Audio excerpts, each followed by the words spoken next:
Hello, everyone. Welcome to the Newsbrowse News broadcast. According to a report by Antara, Chinese President Xi Jinping is scheduled to pay a state visit to the Democratic People's Republic of Korea, DPRK, from June 8 to 9, following an invitation from North Korean leader Kim Jong-un. This landmark visit marks President Xi's first trip to China's neighboring nation in 7 years. It is highly anticipated to chart a new path for the development of inter-party and bilateral relations, bolster cooperation in socialist construction, and contribute significantly to regional peace, stability, and prosperity.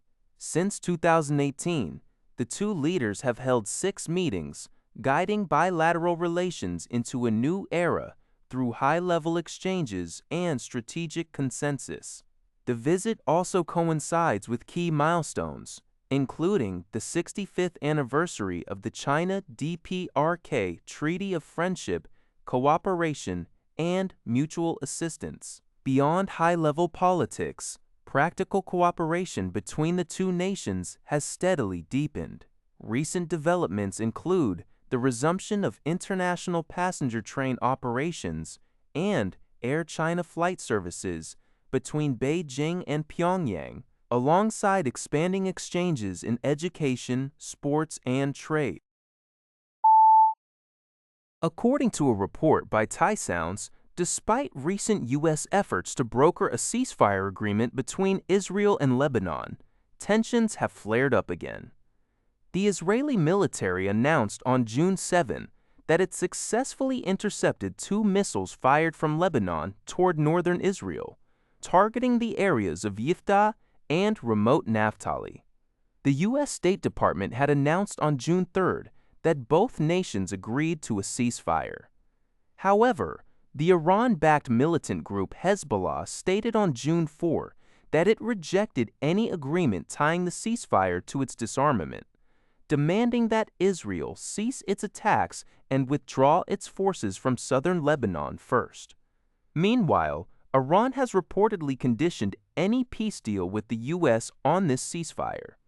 In response, Lebanese President Joseph Aoun criticized Iran during a CNN interview, accusing Tehran of using Lebanon as a negotiating chip and demanding an end to its interference.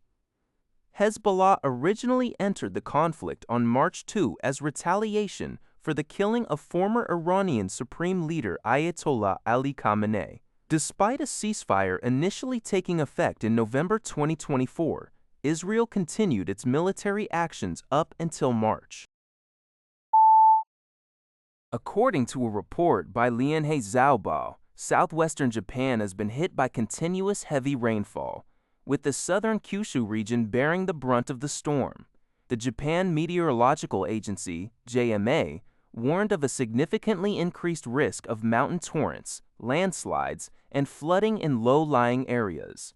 On Sunday morning, JMA confirmed the formation of linear rain bands, belts of vapor-rich clouds that generate torrential rain in a concentrated area over Miyazaki and Kagoshima prefectures.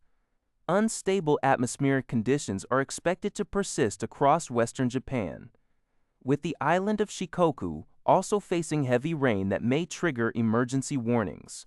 Warm, humid air flowing from a front stretching from mainland China has fueled these storms.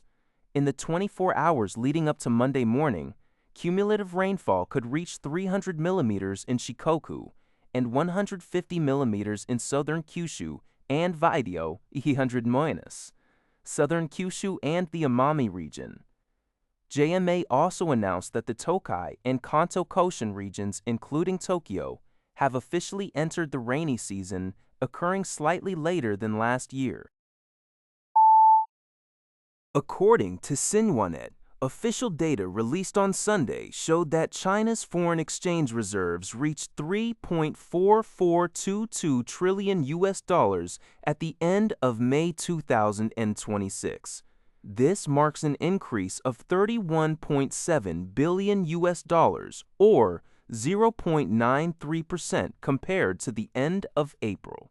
The State Administration of Foreign Exchange explained that the rise in reserves was driven by the combined effects of foreign exchange translation and changes in global asset prices. During May, despite a rise in the U.S. dollar index influenced by global macroeconomic factors and the monetary policies of major economies, the prices of global financial assets grew overall. The administration noted that China's economy continues to maintain a steady growth momentum and make solid progress toward high-quality development, which provides strong support for the ongoing stability of the country's foreign exchange reserves. That's all for this video.